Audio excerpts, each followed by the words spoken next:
আসসালামু আলাইকুম। ছোট মাছ বা গুঁড়া মাছ অনেকের প্রিয়। দেখাচ্ছি আজ কিভাবে খেয়েছিলাম। একটু আ দেশি পেঁয়াজ কুচি করে নিবেন, সামান্য একটু লবণ দিবেন, আ একটু মরিচের গুঁড়া, একটু হলুদের গুঁড়া।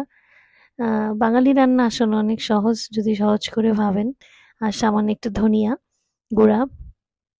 এই ধনিয়া গুঁড়াটা দেশের থেকে একেবারে ভাঙিয়ে আনা আমার। একটু তেল নিয়ে নিবেন। ছোট মাছে অবশ্যই তেল থাকলে ভালো। যেহেতু ছোট মাছে আমাদের কিছু ভিটামিনস থাকে।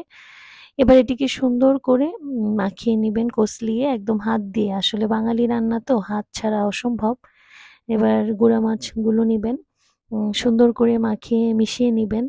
আ বাঙালি রান্নায় হচ্ছে যে মিলানো মেশানো হয় এবং হাতের কাজ বেশি। এবার একটু পানি দিয়ে হাতটা ধুয়ে সামান্য পানি দিয়ে মাছটাকে চুলোতে চড়িয়ে দিবেন। ভীষণ সহজ রান্না। হ্যাসেল কম। কাঁচামরিচটা একবারেই দিয়ে নিবেন চিড়ে। যারা ঝাল কম খান তারা এভয়েড করবেন। চাইলে একটু ধনেপাতা দেওয়া যায় বাট আমি পছন্দ করি না। এবার সুন্দর করে চুলোতে এটা দিয়ে হালকা রান্না করবেন। কেউ ভাজা, ভাজা খেতে পারেন কিন্তু আমি কখনোই গুঁড়া মাছ ভাজা, ভাজা করি না। তাতে মাছের স্বাদ নষ্ট হয়। এবার এরকম পর্যায়ে যখন হয়ে যাবে তখন নামিয়ে পরিবেশন করবেন গুঁড়ো মাছ।